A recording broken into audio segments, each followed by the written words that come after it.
आप सभी को मेरा नमस्कार। मेरा नाम कविता कोसरिया है। मैं शासकीय नवीन महाविद्यालय बीरगांव रायपुर छत्तीसगढ़ में सहायक प्राध्यापक समाजशास्त्र के पद पर पदस्थ हूँ। आज मैं आपको जो टॉपिक पढ़ाने जा रही हूँ वो टॉपिक एमए सेकेंड सेमेस्टर का 7वां पेपर है, जिसका नाम है quantitative research technique in sociology. इसके यूनिट 2 का एक चैप्टर है use of computer in data processing. इसके अंतर्गत हम संक्षिप्त में पहले देखेंगे कि कंप्यूटर क्या होता है, इसके कौन कौन से भाग हैं, ये कैसे प्रोसेस करता है, या डाटा प्रोसेसिंग के क्या क्या चरण हैं, ये कैसे इसमें कंप्यूटर का उपयोग होता है और इसके क्या क्या बेनिफिट्स हैं। तो चलिए इस विषय में हम विस्तृत अध्ययन करते हैं।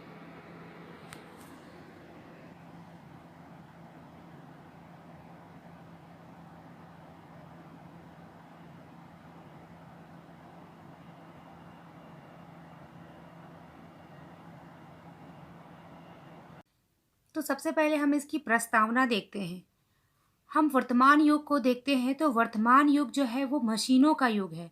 हम अपने दैनिक जीवन में सुबह से शाम तक विभिन्न प्रकार के इलेक्ट्रॉनिक उपकरणों का उपयोग करते हैं। किसी भी क्षेत्र में, चाहे वो विश्वविद्यालय में हो या बैंक में, रेलवे, बीमा कंपनी, आयकर, चाहे चार्टर अकाउंटर, दूरसंचार विभाग या कोई भी सरकारी या गैर सरकारी संस्थान, यहाँ तक कि कृषि क्षेत्र में भी हम देखते हैं कि कंप्यूटर का प्रयोग एक सामान्य प्रचलन बन गया है। इसके बिना किसी कार्यस्थल की कल्पना नहीं की जा सकती। कंप्यूटर हमारे जीवन का अभिन्न अंग बन गया है। सभी जो व्यापारिक संस्थाएं हैं, सरकारी संस्थाएं हैं, वह जो अन्य प्रतिष्ठान है, यहाँ तक कि हम रिसर्च के फील्ड में भी देखते हैं तो कंप्यूटर का उपयोग जैसे वर्ड प्रोसेसिंग और डाटा प्रोसेसिंग के रूप में बहुत ज़्यादा किया जाता है। तो किसी भी डाटा को इंफॉर्मेशन में बदलना हो या डाटा को लंबे समय तक स्टोर करना हो, कंप्यूटर का उपयोग किया जाता है।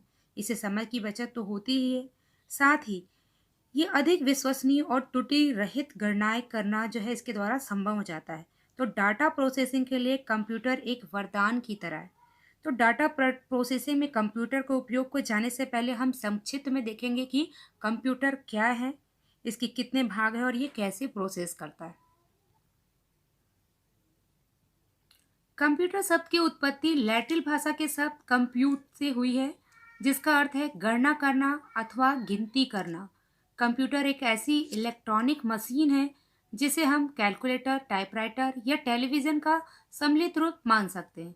ये एक ऐसा इलेक्ट्रॉनिक उपकरण है जो किसी भी प्रकार की सामग्री अथवा आंकड़ों को व्यवस्थित और नियंत्रित कर सकता है। साथ ही साथ उन आंकड़ों से संबंधित जो गणना है वो भी कम से कम समय में कर सकता है और पूर्णतः शुद्धता के साथ। अब हम देखते हैं कि कंप्यूटर के पार्ट्स कौन कौन से हैं, या कंप्यूटर के कितने भागों में जो है ये कंप्यूटर बटा हुआ होता है। तो कंप्यूटर के 3 भाग हैं: input device, central processing unit और तीसरा है आउटपुट डिवाइस। तो सबसे पहले हम देखते हैं इनपुट डिवाइस। तो ये इनपुट डिवाइस ऐसे डिवाइस होते हैं जिसके माध्यम से या जिसके द्वारा हम कंप्यूटर में डाटा को एंटर करवाते हैं या प्रविष्ट करवाते हैं। इनपुट डिवाइस ये कहलाते हैं। इस डिवाइस के माध्यम से यूज़र कंप्यूटर में किसी भी डाटा को इनपुट के रूप में देता है। ये यूज़र द्वारा दिए गए डाटा को कंप्यूटर के मस्तिष्क यानी सीपीयू तक पहुंचाते हैं, जिसके बाद जो है कंप्यूटर उस डाटा पर प्रोसेसिंग कर पाता है। तो जो इनपुट डिवाइस है इसके भी कई प्रकार हैं, या हम जो कंप्यूटर में जो भी डाटा जो है इनपुट कराते हैं वो कई प्रकार से करा सकते हैं या कई माध्यम से कर सकते हैं। ये है keyboard, mouse, scanner, touch screen, light pen, joystick और ट्रैक बॉल। हम इसे देख सकते हैं यहाँ पर। तो ये है इनपुट डिवाइस। कंप्यूटर का दूसरा पार्ट है सेंट्रल प्रोसेसिंग यूनिट। इसको कंप्यूटर का मस्तिष्क भी कहा जाता है। इसे सामान्य भाषा में हम सीपीयू कहते हैं। कंप्यूटर के सभी भागों के बीच जो सामंजस्य स्थापित करने का कार्य है वो इसी के द्वारा से किया जाता है। इसी के माध्यम से कंप्यूटर की कार्य प्रणालियाँ जो है वो नियंत्रित होती है, तथा ये प्रोग्राम के रूप में लिखे गए जो भी इंस्ट्रक्शन होते हैं, जो भी निर्देश होते हैं, उनको एक क्रमबद्ध तरीके में विश्लेषण करता है और इसकी जो गति होती है उसको मेगाहर्ट्ज में मापा जाता है। कंप्यूटर का तीसरा भाग है आउटपुट डिवाइस। कंप्यूटर द्वारा जो भी डाटा जो है वो प्रोसेस किया जाता है, उसके बाद यूज़र को जिस डिवाइस के माध्यम से ये डाटा जो है वो प्राप्त होता है, उसे आउटपुट डिवाइस कहा जाता है। इस डिवाइस का जो है मुख्य कार्य कंप्यूटर के सीपीयू द्वारा प्रोसेस किए गए जो डाटा है उसको यूज़र तक पहुंचाना होता है। हम आउटपुट डिवाइस के प्रकार देख सकते हैं या किस किस माध्यम से हमको जो भी कंप्यूटर में हम इनपुट करते हैं वो प्रोसेस होने के बाद हमको जिस माध्यम से प्राप्त होते हैं उसको हम देख सकते हैं। एक है प्रिंटर, दूसरा मॉनिटर है, तीसरा है प्लॉटर है, चौथा है स्पीकर है और पांचवा है प्रोजेक्टर। तो इसके माध्यम से हमको जो है आउटपुट प्राप्त होता है। कंप्यूटर के इन पार्ट्स को जानने के बाद अब हम देखते हैं कि डाटा प्रोसेसिंग क्या है या डाटा जो है कैसे प्रोसेस करता है। तो सबसे पहले हम प्रोसेसिंग जो है वर्ड उसका अर्थ समझते हैं कि कंप्यूटर की भाषा में किसी भी कार्य को जब किया जाता है तो उस कार्य को शुरू होने से लेकर अंत तक जो भी प्रक्रिया होती है वो प्रोसेसिंग कहलाती है। तो डाटा प्रोसेसिंग अगर हम देखते हैं तो आपने कई बार देखा होगा कि किसी भी सूचना को प्राप्त करने के लिए हम डाटा या आंकड़े एकत्र करते हैं। कहीं से भी कभी कोई भी सूचना हमको प्राप्त करनी रहती है तो उसमें डाटा कलेक्शन करते हैं। तो ये जो डाटा है ये जो जो इसकी प्रोसेसिंग की प्रक्रिया में जो भी डाटा रहते हैं वो बिल्कुल पहले अर्थहीन रहते हैं, मतलब उसका कोई भी मतलब नहीं रहता। किसी भी डाटा को हम देखकर कोई भी निष्कर्ष नहीं निकाल सकते।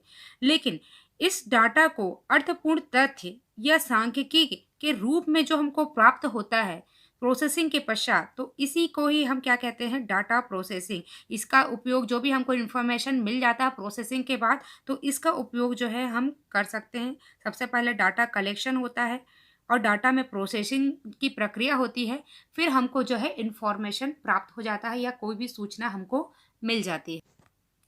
कंप्यूटर जब कोई डाटा को सूचना में यानी डाटा प्रोसेसिंग करता है तो वो कई सारी अंकगणितीय गणनाएं करता है और इन सभी गणनाओं को करने के लिए वह कंट्रोल यूनिट और अर्थमेटिक लॉजिक यूनिट की मदद लेता है। इसमें कई सारे स्टेप होते हैं और फिर परिणाम दिया जाता है। तो आइए जानते हैं कि ये डाटा प्रोसेसिंग करते समय कंप्यूटर क्या क्या कार्य करता है या हमारा जो डाटा प्रोसेसिंग जो होता है उसमें कंप्यूटर का क्या उपयोग है। तो हम सबसे पहले देखते हैं डाटा संग्रह या डेटा कलेक्शन। सबसे पहले डाटा को किसी माध्यम से कलेक्ट किया जाता है।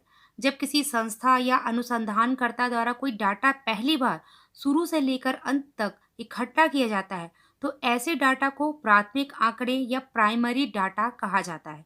और जब उसी डाटा को कोई व्यक्ति दोबारा इस्तेमाल करता है, रीयूज करता है, तो उसे हम द्वितीय आंकड़े या सेकेंडरी डाटा कहते हैं। दूसरा है व्यवस्थित करना या डाटा ऑर्गेनाइज। इस चरण में डाटा को व्यवस्थित या ऑर्गेनाइज किया जाता है। जैसे मान लीजिए आपने एक कॉलेज का कोई डाटा कलेक्शन किया, किसी भी कॉलेज का, तो लेकिन इससे आपने जो भी डाटा कलेक्शन किया इसमें सारे स्टूडेंट जो हैं वो इस इंक्लूड थे। लेकिन आपको जो भी इंफॉर्मेशन चाहिए या जो भी आपको जानकारी चाहिए, आप चाहते हैं कि वो जानकारी आपको विज्ञान या कला वर्ग के ही विद्यार्थियों को मिले, तो इसके लिए हम क्या करते हैं, बाकी डाटा को छोड़कर केवल उसी वर्ग के विद्यार्थियों को के जो डाटा है उसको हम जो है ऑर्गेनाइज कर लेते हैं, व्यवस्थित कर लेते हैं। तो इसका कार्य हम कंप्यूटर के द्वारा ही करते हैं। उसके बाद है डाटा जोड़ना, डाटा कंबाइन।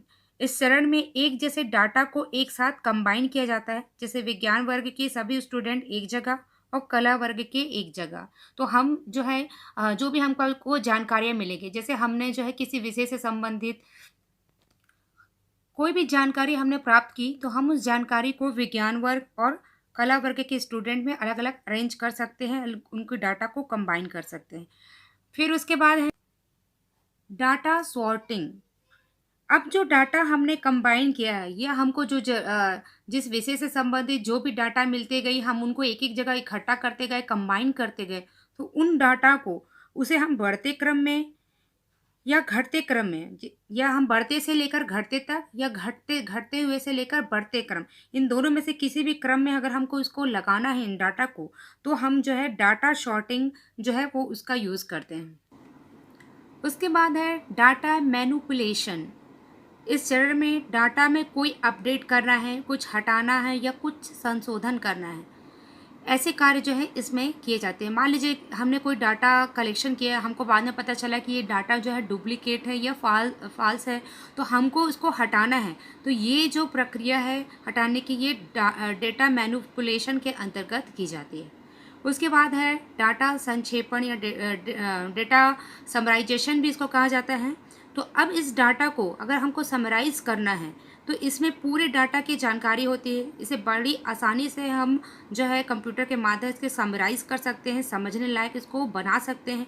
तो ये जो प्रकार जो है डाटा होता है, जिस प्रकार का होता है समराइज होने के बाद, तो जिससे क्या है हमको जो है एग्जैक्ट इन्फॉर्मेशन या सूचना प्राप्त होती है। मतलब हमने जो भी डाटा कलेक्शन किया था उस डाटा को हमने कंप्यूटर में इनपुट किया, और ये सारी प्रक्रियाएं होने के बाद हमने कंप्यूटर का उपयोग करके ये सारी प्रक्रियाएं की। उसके पश्चात हमको जो है एक डाटा से हमको एक इन्फॉर्मेशन के तहत जो है हमको अपना जो भी जानकारी है वो प्राप्त हो गई। अब हम देखते हैं कि डाटा प्रोसेसिंग में कंप्यूटर के उपयोग के लाभ, माने मतलब हमने जो है डाटा प्रोसेसिंग की कंप्यूटर के उपयोग से, तो इससे हमको क्या क्या लाभ हो रहे हैं। तो पहला लाभ हम देखते हैं सांख्यिकी गणनाओं में उपयोगी।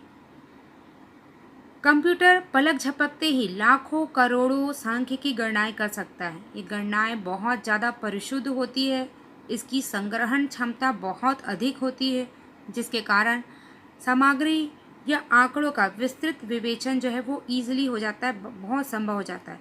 तो इसके द्वारा हम ग्राफिक्स हैं, प्रदर्शन जैसे साउंड क्रिएशन, एनिमेशन, ये सारे कार्य जो है वो बहुत ईजिली वे में हम इसको कर सकते हैं। उसके बाद है दूसरा है सारणीयन में उपयोगी। हमारे पास जो भी डाटा है हम उसको सारणी के रूप में या उसको टेबलाइजेशन का हम व्यवस्थित रूप से कर सकते हैं। ये टेबलाइजेशन जो है वो एक बहुचरी सारणी कहते हैं इसको। तो वो बहुचरणीय सारणी के रूप में भी हो सकता है, या हमको उसको सिंगल जो है वो टेबुलेशन भी इसका कर सकते हैं। तो ये टेबुलेशन बहुत ही कम समय में हो जाती है, और एक साथ सैकड़ों टेबुलेशन भी ईजिली हो जाती है। तो मतलब कंप्यूटर का उपयोग सांख्यिकी सारणियन में भी उपयोगी है।